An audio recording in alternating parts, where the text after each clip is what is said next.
ಸ್ನೇಹಿತರೆ, ಇಂದು ದಾನದ ಬಗ್ಗೆ ತಿಳಿಸಿಕೊಡುತ್ತೇನೆ.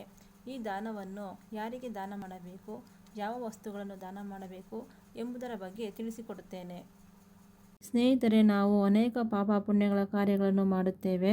ಹಸಿವು, ಬಾಯಾರಿಕೆ, ಕಷ್ಟ, ಸುಖ, ಸಾವು ನೋವುಗಳಿಂದ ಕೂಡಿದ ಈ ಪ್ರಪಂಚದಲ್ಲಿ ನಾವು ತಿಳಿದೋ ತಿಳಿದೆಯೋ ಅನೇಕ ಪಾಪ ಕಾರ್ಯಗಳನ್ನು ಮಾಡುತ್ತೇವೆ.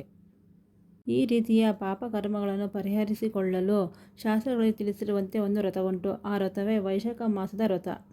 ಈ ವೈಶಾಖ ಮಾಸದಲ್ಲಿ ಉರಿ ಬಿಸಿಲಿನ ಬೇಗೆಯಲ್ಲಿ ದಣಿದವರಿಗೆ ನೀರು ಕೊಡುವುದು, ಹಸಿದವರಿಗೆ ಭೋಜನ ಮಾಡಿಸುವುದು, ಬಿಸಿಲಿನಲ್ಲಿ ದಣಿದಿರುವ ಬ್ರಾಹ್ಮಣನನ್ನು ಕರೆತಂದು ಭೋಜನ ಮಾಡಿಸಿ ಉಪಚರಿಸಿದವರಿಗೆ ವಿಷ್ಣು ಲೋಕವು ಪ್ರಾಪ್ತಿಯಾಗುತ್ತದೆ.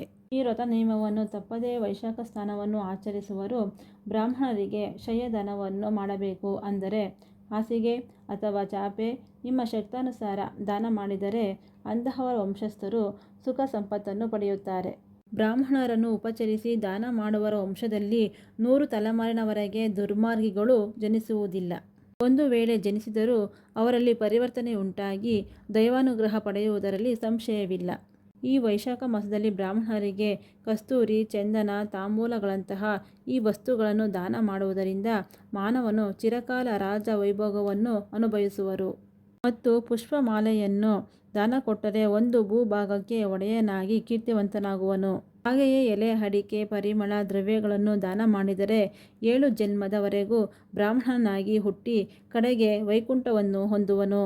ವೈಶಾಖ ಮಾಸದಲ್ಲಿ ದಾಹ ಪೀಡಿತರಿಗೆ ನೀರು, ಮಜ್ಜಿಗೆ ಕೊಟ್ಟರೆ ಧನವಂತರು, ವಿದ್ಯಾವಂತರು ಆಗುವರು.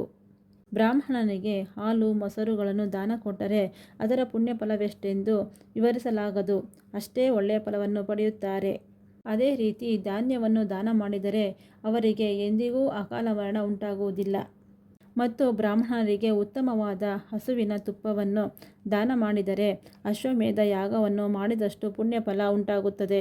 ಅಮಾವಾಸ್ಯೆಯಂದು ಪಾನಕದಿಂದ ಕೂಡಿದ ಕಲಶವನ್ನು ದಾನ ಮಾಡಿದರೆ 100 ಪರ್ಯಾಯಗಳವರೆಗೆ ಗಯಾ ಕ್ಷೇತ್ರದಲ್ಲಿ ಶ್ರಾದ್ದ ಕಾರ್ಯವನ್ನು ಆಚರಿಸಿದ ಫಲ ಉಂಟಾಗುತ್ತದೆ. ಇದರಿಂದ ಅವರ ಪಿತೃಗಳು ತೃಪ್ತರಾಗುತ್ತಾರೆ. ಧನ್ಯವಾದಗಳು. ಇಲ್ಲಿಯವರೆಗೆ ವೈಶಾಖ ಸ್ನಾನದ ಹಾಗೂ ದಾನದ ಬಗ್ಗೆ ತಿಳಿಸಿದ್ದೇನೆ. ಮುಂದಿನ ವಿಡಿಯೋದಲ್ಲಿ ವೈಶಾಖ ಮಾಸದ ವ್ರತದ ಬಗ್ಗೆ ತಿಳಿಸುತ್ತೇನೆ.